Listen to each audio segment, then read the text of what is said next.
পাঁচ ভাই এখানে নতুন সদস্য গ্রহণ করেছেন। আরো গতকালকে আমাদের বানিয়াচং থানার মকরমপুর ইউনিয়নের সাবেক চেয়ারম্যান সাহেব ইয়াহিয়া চৌধুরী সদস্য গ্রহণ করেছেন। একজন বাংলাদেশ সরকারের প্রথম শ্রেণীর কর্মকর্তা, উনিও সদস্য গ্রহণ করেছেন। আমরা সবাইকে ইসলামী দল বাংলাদেশ হবিগঞ্জ জেলা শাখার পক্ষ থেকে ওনাদেরকে আন্তরিক অভিনন্দন এবং ধন্যবাদ জ্ঞাপন করছি।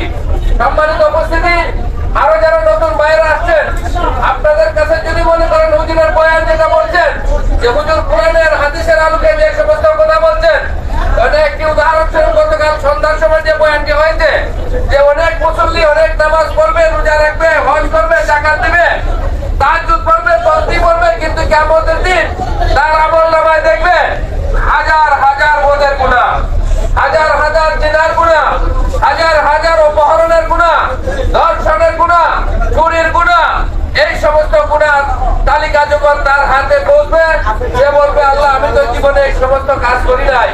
আল্লাহ তখন বলবেন তুমি করো নাই ঠিক আছে, কিন্তু তোমার সাক্ষীর মাধ্যমে, তোমার ভোটের মাধ্যমে যাদেরকে তুমি রাষ্ট্রীয় ক্ষমতায় বসাইছিলে, তোমার সাক্ষী না হলে তারা হয়তো, তোমার ভোট না হলে তারা সেই জায়গায় যাইতে পারতো না।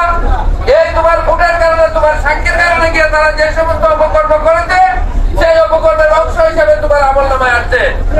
আমরা যারা মুসলমান, আল্লাহ তাআলাকে বিশ্বাস করি, আল্লাহ রাসূলকে বিশ্বাস করি, জান্নাতে যেতে চাই। আমরা চাই না আমার একটি ভোটের কারণে আমি জাহান্নামে যাই। কি বলেন? কোন মুসলমান চায়? কিন্তু অত্যন্ত দুঃখের বিষয়, অনেকে না জানার কারণে, অনেকে না বুঝার কারণে আমাদের ভাই বেরোতো অনেকেই ইসলামের বিপক্ষে ভোট দেন, আল্লাহ এবং আল্লাহ রাসূলের পরিপন্থী ভোট দেন, সেটা বুঝেন না, জানেন না।